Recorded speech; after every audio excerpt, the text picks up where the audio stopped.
The carbon age begins a 3-hour drive from Seattle, deep within a semi-arid desert in the far northwest of the USA.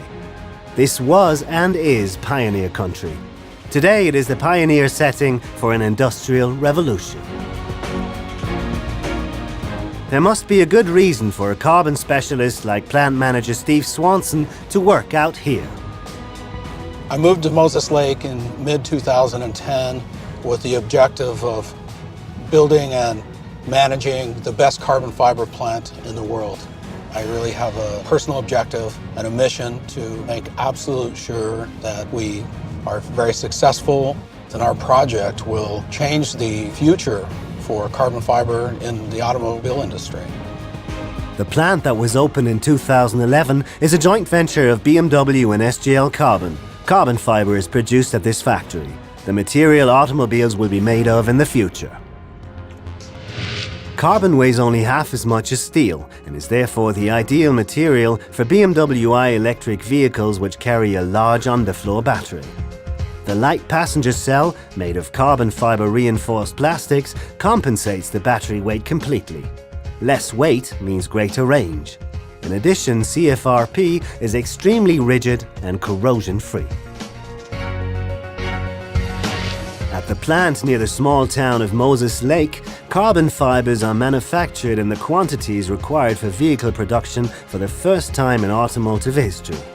The output is high-grade, fast, cost-efficient, and above all, also ecologically sustainable.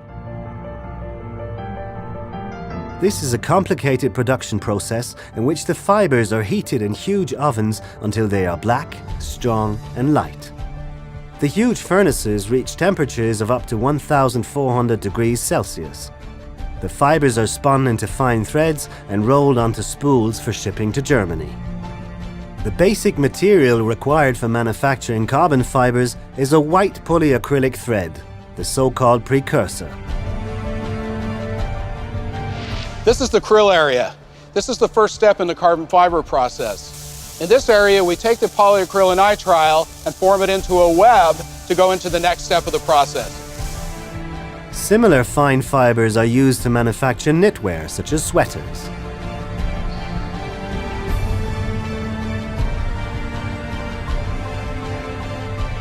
In the next section, the now splayed and stretched polyacrylic strands pass through 4 oxidation ovens. The next step in the process is oxidation. The oxidation process stabilizes and oxidizes the material in preparation for carbonization. At temperatures exceeding 200 degrees Celsius, the fibers slowly begin to change their composition and their color. They are transformed from white to gold, to copper, to brown, to black. This process takes 1.5 hours, the details of which are confidential. We have a very defined process recipe with time, temperature, and speed that produces a very high quality carbon fiber. After passing through the 4 large oxidation ovens, the fibers are carbonized within a very short time inside 2 furnaces at temperatures reaching 1,400 degrees Celsius. The next step in the process is carbonization. We have the low temp and the high temperature furnaces. This process provides the strength to the material. The oxidation and carbonization process at these high temperatures requires large amounts of energy. 50 of the total of 80 employees supervise the immense production facility. Right from the beginning, the aim of the BMW i project was to design the entire value-added chain in a sustainable way. For this reason, the large amounts of electricity supplied to the carbon fiber plant had to be from 100% renewable sources. The solution was to use environmentally friendly hydropower. This requirement was perfectly fulfilled by the Moses Lake site. The Columbia River, located at the foot of the Cascade Mountains, holds enough water to supply more than 400 dams.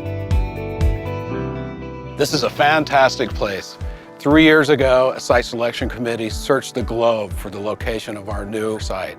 We chose Moses Lake for various reasons: the exceptional workforce, land availability, and of course the main reason, the hydropower. The Columbia River Basin is the most hydroelectrically developed river system in the world.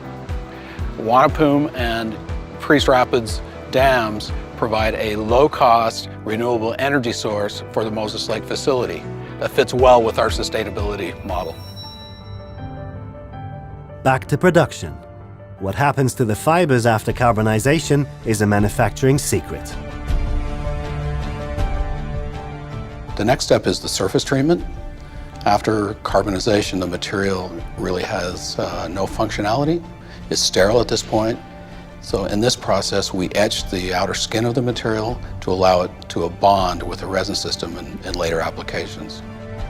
After this, we size the material for usability and handleability. And we wind the material onto bobbins. The carbon fiber now only weighs half as much as the precursor.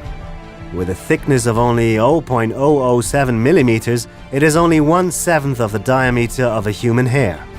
The spools are ready for shipping. They weigh 9 kilograms and hold 2.7 kilometers of carbon bundles, each one consisting of 50,000 fibers. At the Bavarian town of Wackersdorf, the carbon fibers are processed into smooth lengths of material by giant sewing machines. They are placed on top of each other, overlapping in various directions, and then sewn together using plastic thread. The sheets are then cut to size, shaped, and hardened with resin. The passenger cell made of carbon fiber reinforced plastics is finally created in Landshut and Leipzig for the automobile of the future.